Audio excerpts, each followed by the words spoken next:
So Microsoft just dropped huge details about the new Xbox. Now, I wasn't really planning on doing this video today. I'm actually still working on a bunch of hardware videos, one of which being the Switch 2. I want to do a video more so reviewing this, but I had to stop what I was doing to talk about this new Xbox coming out. And it's a lot, especially for a video that's like less than 2 minutes long. So Sarah Bond came out talking about the next Xbox, and they're working with AMD to pretty much power their next devices. She referenced the TV in your living room and even your handheld devices. You're pretty much gonna have the ability to take your games wherever you go, regardless of generation or wherever you buy them from.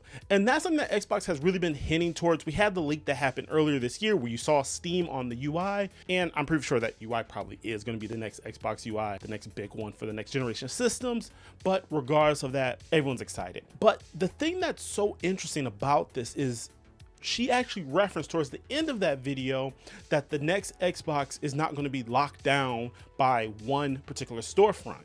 Now, like a few weeks ago where we had the Xbox, was it ROG Ally X, whatever, that device also is not going to be locked down to one storefront, where you're going to be able to have other storefronts like Steam and Epic and all those other services. So because Xbox is trying to have continuity across devices, and Sarah Bond saying that it's not going to be locked down to one storefront, you can pretty much confirm that Steam is going to be on here. What's going to make it so much more interesting is that if Steam is on there, then like I've been talking about for the longest time, PlayStation games will be on the next Xbox. Now, for the people that are on PlayStation saying, no, it's not going to happen, Sony's going to block it. Here's the problem. Also in this video, Sarah Bond confirmed that this next Xbox is going to be running Windows, and more than likely it's going to be running Windows 11. They said that they've been working harder than ever with the Windows team to make this next system. So it's going to be running AMD, it's going to be running Windows 11, and it's going to be able to run multiple storefronts. This is effectively going to be a computer, and with it being a computer, so yes, your Helldivers, your God of War, your Spider-Mans, your Horizon, all those games are going to be on Xbox starting this year with the Xbox ROG Ally X, whatever it's called. Now I know people are going to be like, that's not an Xbox. It has the Xbox logo smack dab right on the controller. This is an Xbox device. You know, yes, another third-party company is making it, but this is an Xbox device. I do feel that other companies are probably going to be making Xbox hardware, but at the same time, I think Xbox will also be making their own hardware. I don't think they're going to be losing that aspect. I think they're going to still, at least for this next generation, going to be making their own Xbox, but kind of like what Steam is doing, potentially the UI will be up for grabs for other people. But if you want that true Xbox experience, then it'll be their hardware. At least that's what I'm assuming. Now, there's gonna be some other things that happened. Clint Eastwood did a video on YouTube, and he talked about one of the cool things that are actually pretty awesome is the next controller. The new controller is gonna have a lift to wake feature. It's gonna have new haptics and dynamic triggers, and it's gonna have all this stuff, at least what Clint Eastwood is reporting. And I'm totally for it. Like the Xbox controller, as great as it is, I am ready for like a revamp, because I feel like we've kind of been having the same controller since 2013. So that's actually pretty exciting. But at the end of the day, I know a lot of PlayStation people are gonna be mad, and I'm gonna be honest, I'm a PlayStation person myself. I have my PlayStation 5 right here. I play so many games on it, and I really do love the device. The realistic thing is this though, Xbox is going to be the platform to start building your library on, because having the ability to take my Xbox all over the place, whether I'm playing on my big screen television, where I want to pick up my, you know, ROG Ally that I'll be getting later this year. We'll be doing a video on that. Whether I want to jump on PC, stream it over cloud, all that stuff, having my library go across those devices, and also using the cloud every game I buy, you know, or use Game Pass, I'll be able to stream those games via the cloud, is going to be the option to go to. Now, here's the huge downside about all this. Because of how Xbox is doing this with the storefront, there's a very, very powerful chance that the next Xbox is going to be very, very expensive. One of the things why it's usually kind of more pricey is when you buy a game system, it doesn't really matter which one, the device usually costs more, and it's marked down because of the fact that they know that you're going to be buying the services and games and things like that. So companies are taking a loss on the system because they know that you're going to have all these games. Well, the thing is, if you have all these other storefronts like Steam and Epic and GOG and all this other type of stuff, there's a chance that Xbox is not counting on the games and services, you know, to cover the cost. Now, the flip side of that is Xbox experience moving forward is going to be Game Pass. Whether you own your games or not, Game Pass is going to be a service that you're going to want to still have. For example, I have games like Space Marine 2 that's not in my Game Pass subscription, But because I own the game, I'm able to stream it via Game Pass to like my other devices, for example. And I feel like we're moving more and more into the digital age with Xbox, especially since games like The Outer Worlds 2 and Ninja Gaiden 4 will not have any physical copies on the Xbox. When you get the physical case, it's going to be like, I think, just a download code in there. And even Gears of War, I believe there's no physical version of that game as well. Gears of War Reload, there's going to be for the PlayStation version for a few of these games. I don't know about Outer Worlds, but I do believe Ninja Gaiden 4 and Gears of War Reload will be a physical CD version for the PlayStation. Now, I think the reason why they're doing that is because the PlayStation version, I think it can load 100 gigabytes on the PlayStation 5 CD drive, where the Xbox can't.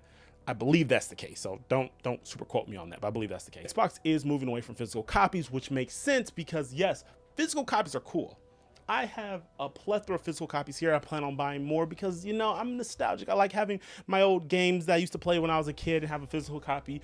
And I do at some point want it better to be able to display all these. But would it make more sense to buy a game because I can look at it on the shelf and I can only play it on my Xbox, or I can buy the digital version where I can pick it up and play it wherever I go, and all my save data, progress, wherever comes with me to each single device? And that is going to be the big hook when it comes to buying digital. So at the end of the day, this Xbox is going to be awesome. And the biggest takeaway of it is PlayStation games are coming to Xbox. Xbox is making so much money off of PlayStation users right now. Like, it's obvious. Like, you can, every time you go into the PlayStation store, an Xbox game is either at the top of the selling charts or at the top of the pre-orders right now. And not only are they making money through Xbox directly, so that may actually cover the cost of the Xbox, which would be kind of wild if PlayStation gamers are actually covering that cost for us, so the price of the system is cheaper. On top of that, it would just make more sense for most gamers to buy the platform that runs everything, your entire Steam library. Maybe games that are on PC but they're not on console yet, or vice versa. The Xbox will be able to do that.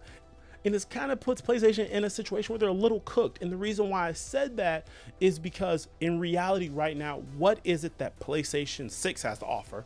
The CEO of Sony, I believe it was, just a few days ago said they're all focused on the next PlayStation 6. And I'm sure it's going to be great. I'm sure they're working on the body, the design, graphics, and all that stuff is going to run fast and whatnot. But let's be honest with you, the PlayStation 5 Pro didn't do anything crazy. It's not really anything mind-blowing having going on right now. And I'm sure the PlayStation 6 is going to have more features than that, but is it going to be something better than having my entire library on anything I touch? I can even go to, like, I have a TV right here hanging on the wall. You probably can't see it that well, but this TV actually has the Xbox app on it. So with nothing else plugged into it, I can connect that to the Xbox, and there's other TVs in my house that can do that. You also have the Fire Stick. You just have so much capabilities where everything on PlayStation is locked to the PlayStation. Now, Sony can come out with stuff for the Fire Stick, and they can come out with smart TV apps and all that stuff. You know, it's not going to be hard. It's just PlayStation is so far behind, and Xbox did an investment and they're just a lot more further on right now. I do feel that a lot of the stuff the Xbox gamers were going with for a few years with, oh no, all my games are getting ported over to PlayStation. What does it mean to have a PlayStation? Which I've brought up myself. PlayStation users about to feel that as well, because if you're still hanging on to the hope that somehow PlayStation is going to be able to block Steam games on the Xbox, when this is literally going to just be a Windows computer at this point, like Microsoft is saying it, everyone is saying this is running Windows. I really feel like the next Xbox is going to be fully customizable when it comes to all these different storefronts. And here's the thing. First off, I'm getting a PlayStation 6 regardless. You know, I'm still a fan of PlayStation. I do love the system and the PlayStation experience.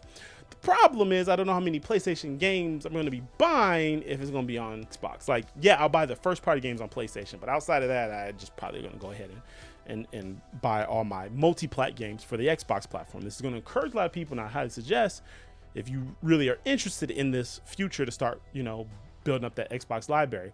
As far as Spider-Man or Wolverine is going to be day one, you're going to have to wait a while because PlayStation doesn't put their games on PC right away.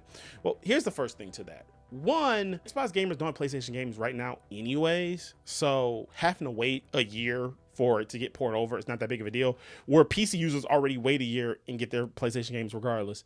I don't think Xbox gamers are going to care that they have to wait. And there's a chance that when Microsoft does this, PlayStation may just give in and just make it easy to port their games over anyways, because at the end of the day, they might as well make money off of Xbox gamers like Xbox is doing. Like, do you not think that if Spider-Man was released natively on the Xbox, they wouldn't sell like a crazy amount of games?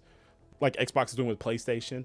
I really see a future where PlayStation is going to start natively dropping these games because Xbox is putting them in a situation where they don't have any options. Because as good as their games are, the games aren't like Nintendo. They're not making Mario Kart games where they can change the market share, you know, with just one game. You know, they're not making Zelda, they're not making Donkey Kong, they're not making those type of games. You know, great games, but PlayStation isn't making Mario type of game. Like I said, I really see that the next Xbox being a hybrid of all platforms minus Nintendo. I always have to say that, but I do see it being a hybrid across the board. And this was a huge announcement. I can't wait for this to actually come out, but I'm excited. And I think we're going to start seeing a glimpse of this with the Xbox handheld that's coming out later this year. This is going to be the start of what the new Xbox is. Unfortunately, it's not the Xbox that we grew up on. It's not the one that I've been playing since 2001. This is a new generation of Xbox that, you know, has daddy Microsoft's money and can do pretty much whatever they freaking want at this point. And I think they have already figured out how they're going to get around PlayStation. I'm not really trying to make fun of the PlayStation people because, again, I have a PlayStation platform, but I really am like, yeah, this does lean into console wars, but this kind of, you know, kind of shows that you shouldn't focus on a piece of plastic. Get the brand that works best, and PlayStation is going to probably work best for a lot of people, and if that's what you like and that's your platform, then that's awesome. There's probably going to still be a bunch of PlayStation diehards that are only going to play games on PlayStation, even if PlayStation games are showing up on Xbox. The vast majority of other people, it may make more sense to finally start building that Xbox library up. I think this was a great strategy that Microsoft is doing to literally flip. And I said this a few years ago. I don't know what video it was. If someone can find it, kudos to you. Xbox is going to literally flip the whole market share by just turning on Windows and turning off whatever Xbox OS. I know Xbox OS runs a part of Windows, but just turning that off and just going total into Windows, smartest decision that they could do. And Phil Spencer and the team are doing a really great job with that. So, hey, I can't wait to see what happens. I'm excited. This got me playing my Xbox more now, you know, because I'm excited for what's next. Comment down below what you guys feel. This was not the video I was planning on doing. I have so much hardware videos, like gaming hardware, cool tech, and all that I have dropping soon. So if you're interested in that or just more videos like this, comment that down below. I am about to also be leaving out of town, so there may be a little break in content, but when I get back, I have a full suite of things planned out. Make sure that you subscribe to the channel so that if you're interested in any of that, you will go ahead and see it. But anyways, thanks so much for watching and sticking around to the end of this video, and make sure that you argue and fight about how I'm wrong in the comments, because it kind of boosts the algorithm, makes this video go out a little bit more. But anyways, thanks so much. I'll catch you all in the next one. See ya.